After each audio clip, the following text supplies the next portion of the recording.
I don't need you to have a fucking six pack, but like you need to generally take care of yourself, Yeah. like not be crushing Cheetos and McDonald's and shit. I would be perplexed by someone like that too, right? So I'm looking for leaders, but I'm also looking for guys that are constant. I think it's just an environment of improvement is what I'm attracted to. You just have to be kind of transparent with where you're at, if you're like admitting where you're at and then continuing to want to move forward. How do you find the will to fight back against a world that wants to keep you sedated, average, and stuck in place? Join us for the tools and strategies you need to create a life of abundance, discipline, and high achievement. This is the Tactical Empire with Jeff Smith.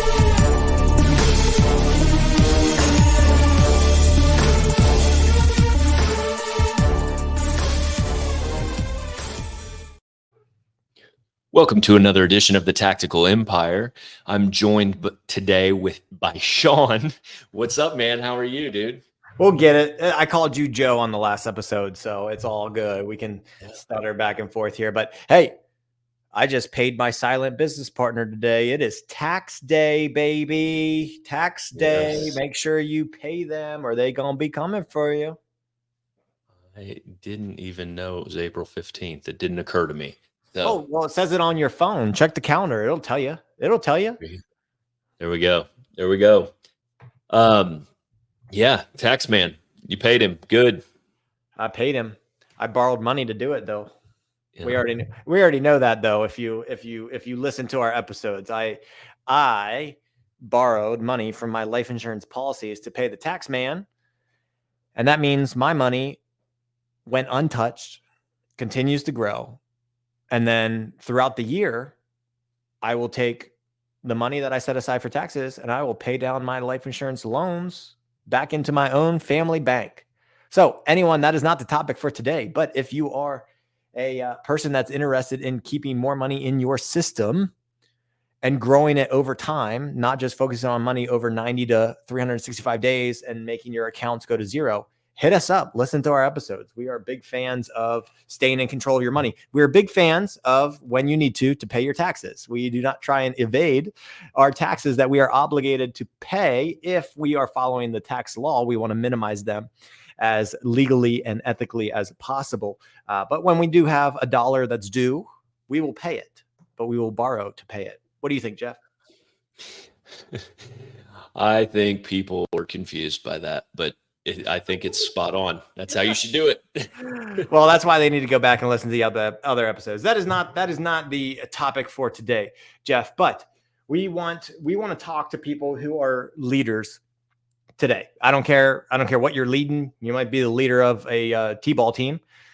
Kudos to the coaches that coach my son's T-ball team. I've stayed out of coaching my kids' sports teams, even though I'm highly into health and fitness and exercise and being a big supporter of my kids' sports endeavors. But I feel at the ages of 6.5 and almost 4 that it's best that I don't coach them yet. They do a really good job at listening to other people on the sports field. So once they get a little bit older and a little more mature, I will probably step back and put my coaching hat on. But whether you're a leader of kids, leader of adults, whether you're the leader within an organization or you are the leader of an organization that you created. Jeff, what do we look for in a leader? What are the priorities of a leader? What is the job of a leader, in your opinion? Tough question. Threw it right at you. He's got to think about it. Yeah, totally unprepared. I'm gonna veer off course and tell you that I coached football for 7-year-olds, and I wouldn't recommend that for anybody. Yeah, horrible. It's hard leading that group of people. You want to consider yourself a failure as a leader. Be a football coach of a 7-year-old boys team. They don't pay attention very much. Yes, makes sense to me. What does it take to be a leader, man? I think leaders come in all shapes and sizes. I honestly believe that we're all leaders in our own right, and I think it's a responsibility more people should be aware of, because you're leading someone in your life, whether it's your kids or whether it's your coworkers or whether it's your neighbor that looks up to you and you don't know it, unbeknownst to you. I mean, it's kind of where the whole "you are the asset" comes back to, as far as like recognition of the way that you carry yourself matters. The way that you lead yourself matters, and it matters to the collective whole, because people need more examples. People need you to step up and be that strong leader. But from an example of like what makes a good leader, bro, like it could be anything, and the intangibles involved in what makes up a good leader are like too large and vast to even outline, in my opinion. Because it's all about presentation and the way it's carried, right? Because like some people are good leaders and they're quiet leaders. So other people are loud and boisterous leaders, right? And like, are they motivators? Are they culture builders? Are they lead? I mean, ultimately, at the end of the day, I think the most important thing is like how you actually act. Meaning, do you follow through on what you say you're going to do? Because you could be a loudmouth, boisterous leader, and if you don't follow through and your actions, you don't lead by example, if you will, like no one's going to follow you, right?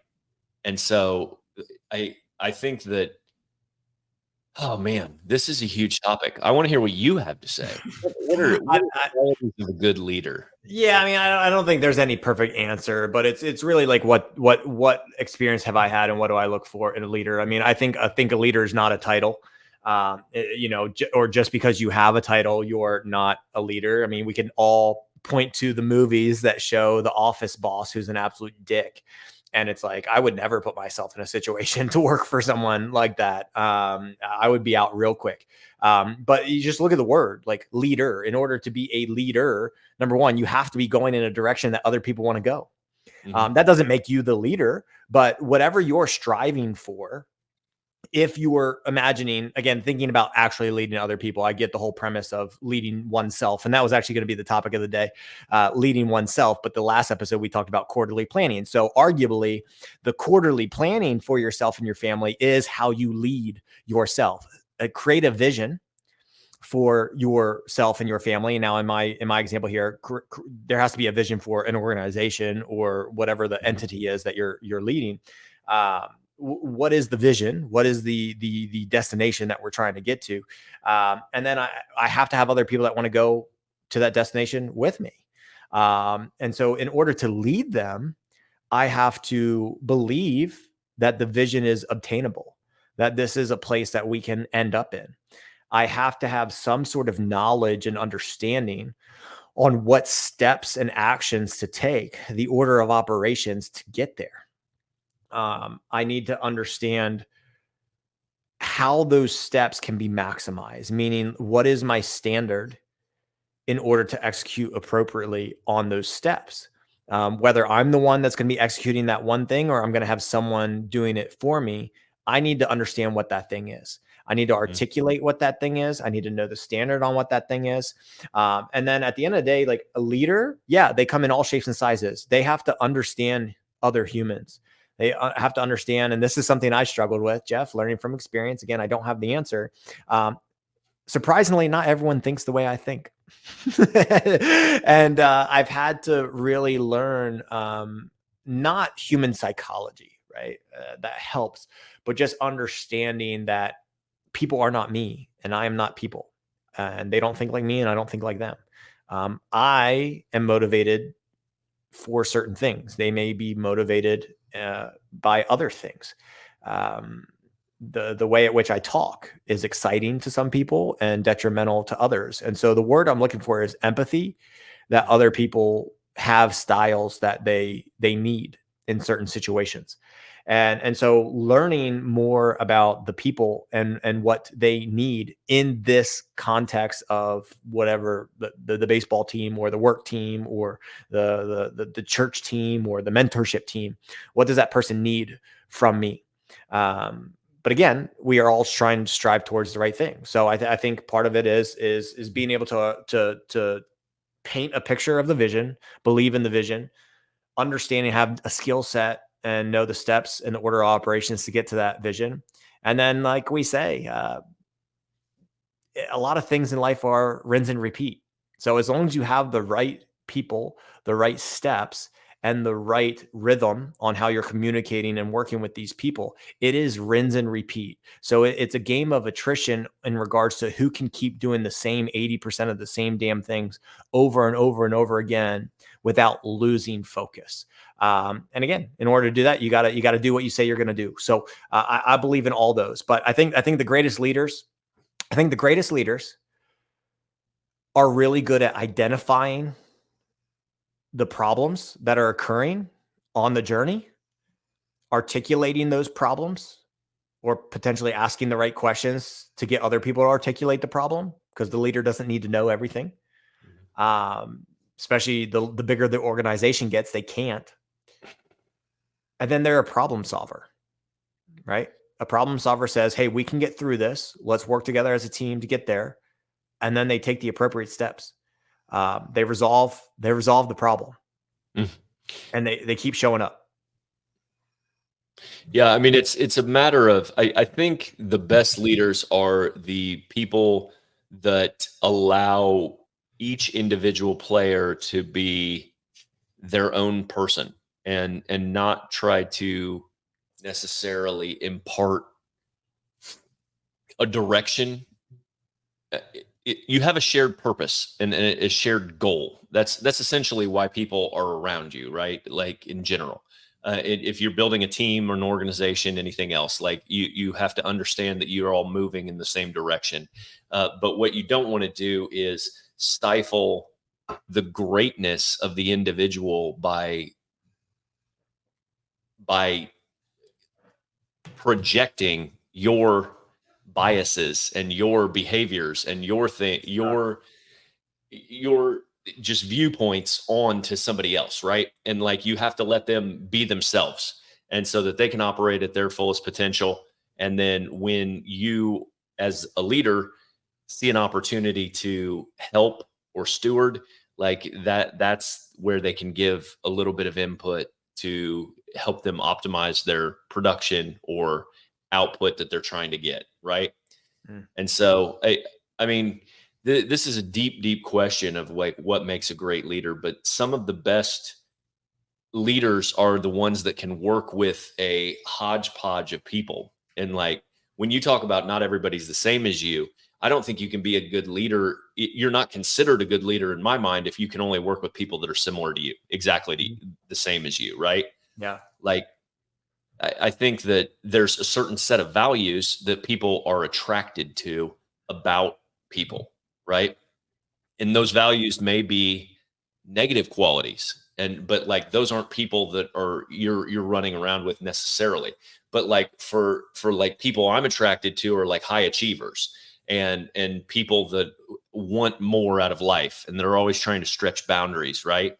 There's another segment of people that I don't really understand that don't pursue any of that, but they have their own tribe of people that like video games and don't pursue things or whatever, right? So but there's a leader of that crowd too. You think about that. Yeah. And right. So right. It's the person that shows up, has a vision on what they're trying to accomplish, and they get it done. They can communicate to other people that don't think the way they think on every single thing. Even though they're gamers, like gamers talk differently, and gamers come from different backgrounds. They've been raised by different families. So the principles I believe hold true for sure. So yeah. Who in your life, just to like kind of give some kudos to people, maybe if you're allowed to talk about them or want to talk about them, is like, who are some of the best leaders you followed in your life at any age? Man, I'm always impressed by business people that have built big things because their perspective's a little weird. And I kind of consider myself a little weird. And so like when people are strange and they're like, that guy's really fucking strange, like Bezos and those guys are like amazing people. And I like to build anything big, you have to be a little bit weird. Right. And so I definitely am inspired by those people who built big things. I mean, I have closer people to myself. Like there's a guy that mentored me when I was younger named Dr. Rokash, who was a doctor who raised a great family and he had a big hunting lodge and shit like that. And he was a doctor by day and like this deer hunter by evening. And I was like, that's pretty cool. He just chills out, and like he had my perception of like what looked like a great life when I was younger, right? Mhm. And then and I've continued to do that and take tools from people and snippets from people throughout time. Like Sammy Knight is a guy that I definitely look up to. He's 25, 30 years ahead of me. And but I enjoy what he's put together in his life right now. And not necessarily what he's built. I'm not aspiring to go out and build the businesses that he built throughout that time, but the life that he has now is what I project my life to be in 25 years, right? Mm. Like that's what I want to be doing with my time and helping others and doing things like that. And so when I look at leaders that have guided me, I'm more of like a piecemeal guy. Like I take the things that I like about certain people, and then I analyze what got them to where they're at or what was a contributing factor. And then I try to add that to my toolbox, if you will. But I've learned a lot more from leaders that were bad leaders than the good leaders. I feel like most of the good leaders that I've been around just have an aura about them. It's a presence that like you just have an expectation that what they're going to do is gonna work itself out, if you will, or like you want to be around them or you gravitate to them because like, not because they're perfect by any means, but just because their track record is proven enough that they will be able to like, you just want to be around to see how they work out the problems, if you will, and how they deal with certain things. Like one of the things when I talk about Sammy, for instance, like he and I have been good friends for years now, 3-4 years at this point, and he's been a very calming influence in my life. Like that's like when you get around him, you'll understand what I'm talking about. But like the guy is fucking cool as a cucumber all the time. But you can tell he's got this undertone where he used to be a fucking savage. Like 30 years ago, if you cross that man at the wrong time, I can guarantee you it was a bad day for you. And like I can connect to people like that are real charged up and passionate about certain things, but then like they've reached this point where they can bring a level of calmness, and I aspire to have that same level of calm. And I feel like I've developed it over the past few years. Not even close to being perfect, but like I'm building that into my personal persona of like being much more calm and patient. And like when I get kicked in the fucking teeth, like I'm just like, okay, like no big deal. And whereas 10 years ago, that was not part of my toolbox. But that level of calm, the reason that I was attracted to that trait is because I think that's a trait of a leader. Like I've always been calm under like certain catastrophic situations, just because like, I mean, coming through the military and all the stuff I've done, like I can operate in chaos and at a pretty high level. But there's certain things like my kids and shit like that could just like tip my Richter scale.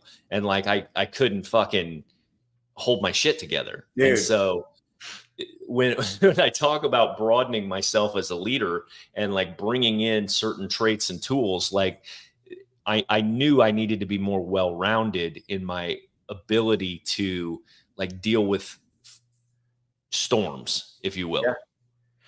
I mean, that example at the end there, you know, it's kind of like the extreme, right? Like the former Army Ranger versus the dad. But the principle there is like everyone's different. So within an organization, you're going to have hard chargers and you're going to have people who are pacified.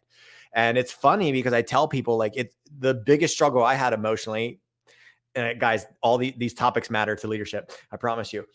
Was like I was a young, quote, successful business owner, entrepreneur, like building the life that I wanted.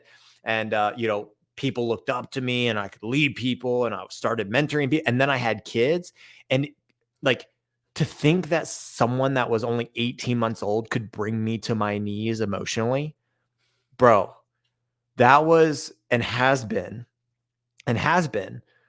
up. Like, I could give you an example last night, like such a humbling experience, right? Like, oh man, like and I'll talk about some of the best leaders in my life were like my football coaches. Yeah. It's like, man, I worked my ass off on the football field. I was led by these great guys. And then I go on and I become a good high school teacher. And then I become a good, gym owner. And then I become a good mentor. And then I have kids and I am humbled down to the ground, literally on my knees, crying to figure out what the hell am I doing wrong, And I think parenting is the ultimate leadership. But going back to some of the best leaders I had, right? Like I get what you're saying about, some of the best lessons you've learned are from bad leaders. Maybe this is a weakness up to a certain extent. I've been surrounded by really good people my whole life, really good coaches. I was in sports at 5 years old. T-ball was my first at 5, but I very quickly I had 2 older brothers. So even though I couldn't play football until 4th grade, I was playing football in the backyard. I would look up to their coaches, and, kudos to the whole football organization in Hanover, Pennsylvania at the time, the elementary school, the middle school, and the high school. They were all, vertical, stacked on top of one another. And they all, played into the same system and expectations and core values. And those core values were based on really hard work. We were going to out-condition every single team. I heard that the first time I stepped foot on a football field officially in 4th grade. Like, we started every practice by running around the kickball field that was all the way across the field. We came back, we did our practice, we learned our drills, we executed our drills, and then we ran gassers at the end of practice in 4th grade. And we added a gasser every week. And like the message was, we will outcondition every team in this league. We will not hit the 4th quarter and falter because we can't breathe. And lo and behold, when I hit high school, guess what the message was?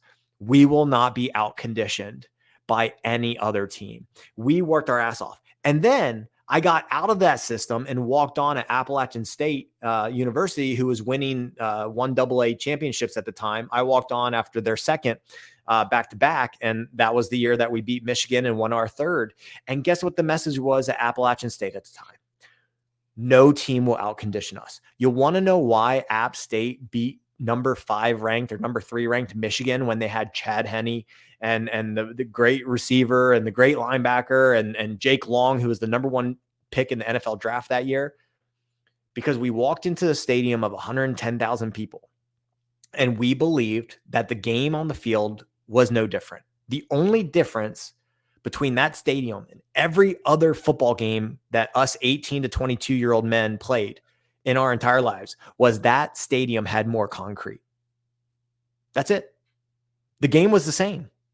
And we executed the game better than everyone. We outconditioned them. We outworked them. We had a plan, the spread offense. That's when the spread offense was coming up. Our coaches, Scott Satterfield was the offensive coordinator. He was one of the early coaches in 1AA to adapt the spread offense. And how did he have to learn that? He had to go learn from other people. So he got outside of his environment, learned another system, and brought it into his system. That's what a leader does. A leader doesn't think he has all the answers. So Scott Satterfield came in, and we ran shit all across University of Michigan. They could not keep up with us. We were smaller. We were not as fast. We had one of the fastest players in college. He went to play in the NFL, Dexter Jackson. I had to cover him every single day in practice. And by cover, I mean, he jogged and I ran full speed. I still couldn't keep up with him, right? We were smaller. We weren't as strong. We weren't as fast as a team.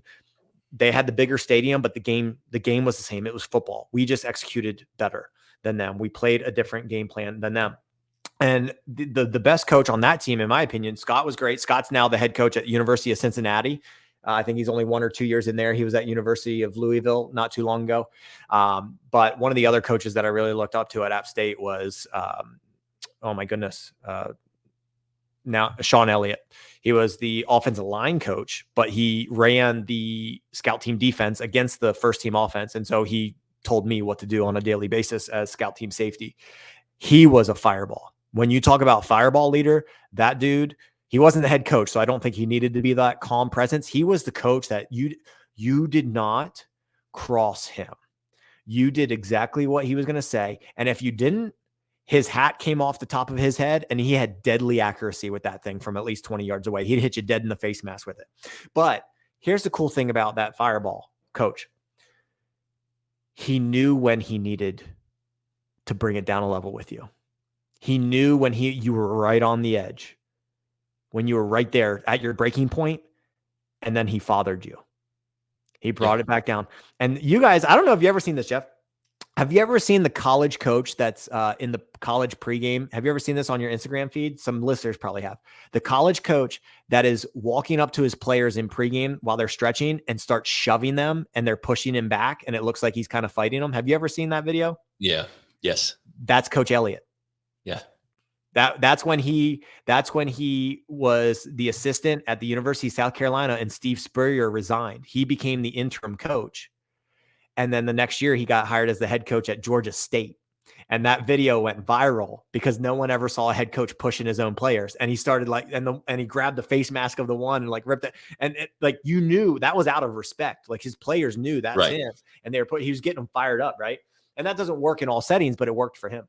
So I said a lot there, but the best leaders to me is all those coaches had high standards for us. They articulated those standards so we knew what to expect. And we knew that if we weren't going to reach that standard by putting in the work that they expected from us, a la running as many gassers that day that they told us to run and not complaining. My first workout when I walked on at App State, I graduated high school and 2 weeks later, I was a walk on at App State in the middle of summer. And the first workout I did with the football team was 31 110-yard sprints. And defensive backs had to do it in less than 14 seconds. And we had 60 seconds rest. And this was at 3,333 feet of elevation. I could not breathe. I could not breathe in that atmosphere. And that set the tone from day one. But here's the cool thing. My fourth grade football coach, he ran a few gassers with us. My middle school football coach had the biggest biceps I've ever seen in my life. And after practice, we would all see him take a dry scoop of pre-workout, toss it in his mouth. And I knew he was going to hit up the YMCA after practice. My high school coach was healthy, was a phys ed teacher, would exercise. My college coaches, healthy. They walked the walk. And I don't know. And we won games from fourth grade to when I stopped playing football in college. I lost less than 10 football games my entire life across from fourth grade to college. So we were winners, but we were winners because of the men that led us. And those men have gone on to bigger schools and done better things. And they're all well-known in their expertise. So I think that is something we haven't said in 27 minutes. You have to be able to communicate, but you have to walk the walk. And this is why, there can be unhealthy, successful football coaches. I believe that. I just don't think I would want one. I look for that in my life, and that may be a weakness because I shut myself off to maybe some smart people. But Sure. I want people who are living the life I want to live at the age that they're living it. And does that matter to you? Yeah. I mean, to an extent, certain aspects, that's what I mean. If I'm going to look at you to get some financial knowledge, I mean, I think the older I get, the more I want to be surrounded by people that share similar values. And so it means more to me. If you're a fucking scumbag, I'm not going to spend any time with you. I don't care how much money you have or what I think I can glean from you. It doesn't really matter to me. So yes, I mean, I think that, and I think we did mention that, I think you need to be doing it. And because that's an expectation you can have a follow through, right? For me, that's important. That's why we have the 4 pillars. I don't want to be rich and fat. I don't want to be wealthy and fat or I don't want to be wealthy and have my kids hate me and be divorced 3 times and all that shit. So for me, the holistic approach to the thing is what's important. I want to see I want to see somebody doing everything that has been able to balance or not balance, but integrate it all into a successful mold. So I enjoy being around that. I know that there's trials and tribulations to that. So when I say that I'm looking for somebody that is doing that stuff, you don't have to be perfect. You don't have to have Sure. have taken no L's in your day. Cause like, I know that's Sure. not reality.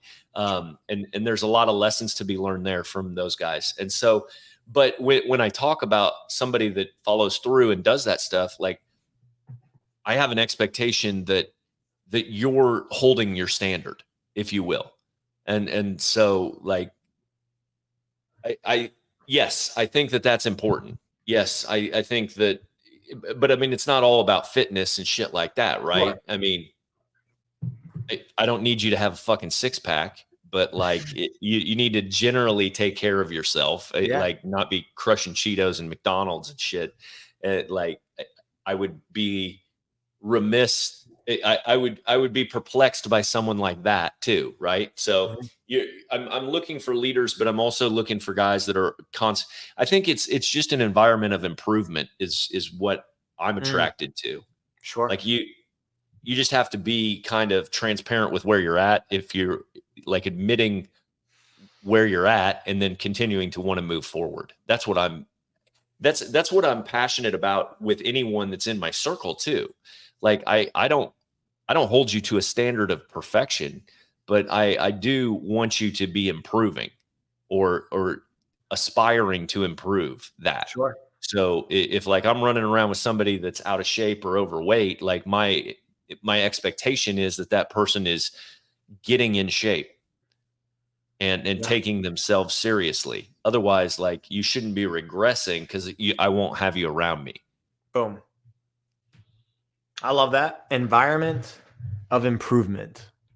I've talked to you a lot over 4 years, and I think I've only heard you say that twice. I like that.